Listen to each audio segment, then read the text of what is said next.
as we move into this season. What are some of those things that you can share? Yeah, our ball screen defense was not very good, so we're going to have to really sharpen that up a little bit, and then we're working on some things. Just I thought UMKC really came in and tried to pressure and take passes away from us and do some things that exposed some certain areas that we need to handle a little bit better. But for the most part, I saw some really good things out of our team, and so we're going to try to build on that as well. Maybe ranked in the preseason top 25.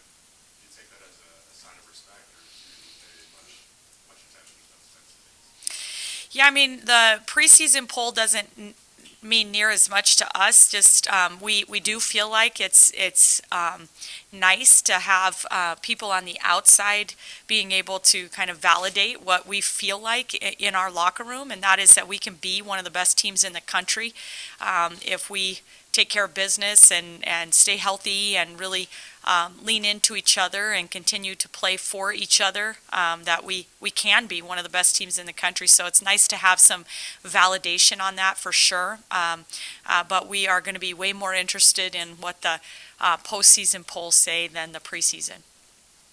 What are you expecting to get out of the Washburn scrimmage? Yeah, I think it'll be a great opportunity for us to just play against, somebody other than ourselves or our male practice players. I think just getting a different look from a team that is well coached and has a system and has a plan, and to have to be able to adjust to that and be ready to learn some things defensively, how to take those things away is a good experience. Getting out in front of your crowd, our kids get so excited to play in front of our home fan base, so sometimes to be able to knock some of the butterflies and jitters out and just the excitement that comes with that. And we have some players that are new to our program. Maddie Kroll, who's going to be wearing that Husker uniform in front of fans for the first time, and just how big of an honor that is for a Nebraska native like that to have Nebraska across her chest. And some Callan Hake, one of our freshmen coming in, but players like Naila Dillard, who have been here for a couple of years but have never been able to suit up in a Husker uniform. Those guys are just really excited to have that opportunity on Sunday to not just play against another division or another opponent, but to do it in front of our fans. When Cook came by the other day, what did that message mean to the team to hear it from Coach like that? Yeah, I mean, I think it means a lot to our team. Needless to say, he had their full and undivided attention. I was just very grateful and thankful to him for taking time in the middle of a Big Ten conference race for him to come over and really speak to our kids. I thought he had an outstanding message for our group, but just, he had their eyes locked and they were hanging on every word, and all of us were, because why wouldn't you when you have a coach like John Cook to be able to kind of pull from? Maybe kind of going off of that, since you mentioned it, in this state, being so volleyball, quote unquote centric, I guess. Creighton's also in the preseason top 25 in basketball. I guess, how does that resonate with you? That both schools for the first time are in the preseason top 25?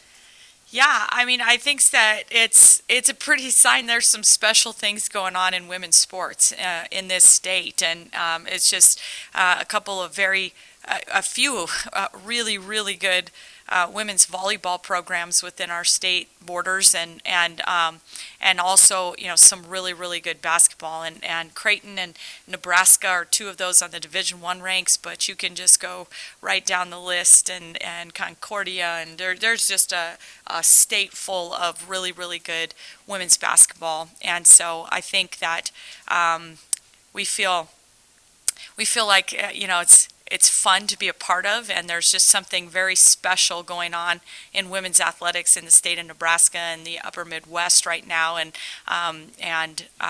we're glad to be able to share that with Husker Nation. With volleyball numbers from participation in high school trending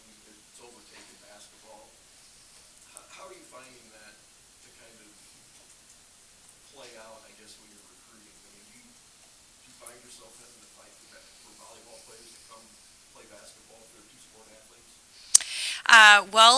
This will be the first time that I've had the honor of being able to coach one that is capable of trying to do both at this level. But I think that there's plenty of times, I'm sure, that there are phenomenal athletes that choose the sport of volleyball that we wish, man, we'd sure love to have seen what she could have done in a basketball uniform, and vice versa. I'm quite sure there's some the flip way as well. But I think from our standpoint, you can tell with the success that all of our Division I programs within the state are having in both women's basketball and volleyball, that there's enough talented athletes to go around. You don't really know what's going to happen in the exhibition, but a lot of unknowns. But what's maybe one or two things that you are very confident that your team will do? I'm confident that they're going to fight. They play hard. They get after it. They practice that way every day. We know that we have to do that at a bare minimum to have the success that we want to have for this year. So I think we're going to see them get out there and lay it on the line and compete and get after it. So that's something that I really look forward to. And then I know one thing that, our fans will be able to pretty much guarantee is that will be an opportunity for us to look at a lot of different lineups. So, they're going to be able to see everybody get some opportunities, and we're going to look at a lot of different people to be able to see how our lineups are starting to mesh together. What's Trinity in the scrimmage? Yeah. What is your anticipation for her? She was in the starting group. What's your hope and anticipation?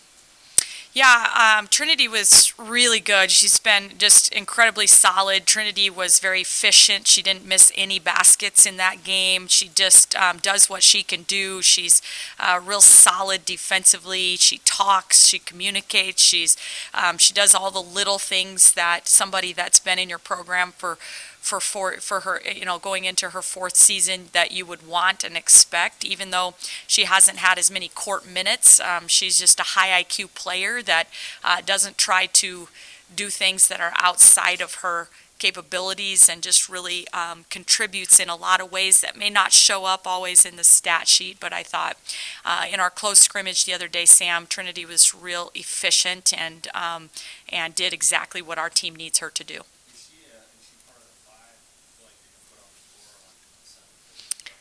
We are still just making that determination right now, and we've been working several different people together kind of in that lineup, and there's nothing that has been solidified or determined for sure. And Trinity's a young lady that's been kind of bouncing around and filling in wherever we might need her position-wise, and she's played this kind of all over the map.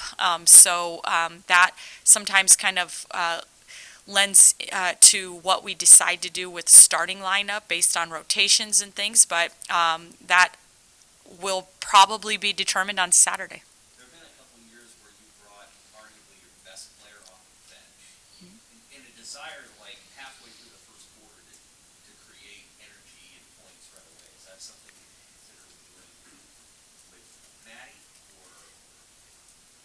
Yeah, I mean, Maddie Kroll is a young lady that we're still kind of working into the rotations and seeing how, and identifying kind of how she complements with Allison and Jazz Shelley and the other guards on the floor. And I think lineups and matchups and rotations and when we need to have certain players in the game at certain times. But Maddie is somebody that's quickly earning the trust of every one of her teammates and coaches with just the effort that she puts on the floor. And we saw that in our close scrimmage. She was taking charges, getting steals, making things happen for our team. And so we're going to make that determination of where's the best place for us to be able to have her contributing those key minutes and attributes.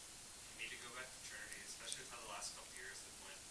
How nice is it to see her back healthy and full go? Yeah, it's it almost kind of makes me a little teary-eyed and choked up just because of how much she's had to persevere through to get back out there and be contributing. And so I think all of her teammates feel the same way. They just are, it's just a treat for them. So when she is out there on the court and she's, they really want to pour into her, but also feed off of the knowledge of everything that she has gone through to be back out there doing what she loves to do with them. And I think it just means a lot, and our whole team is rallied around that. Anything else, Coach Wood? Thanks, guys.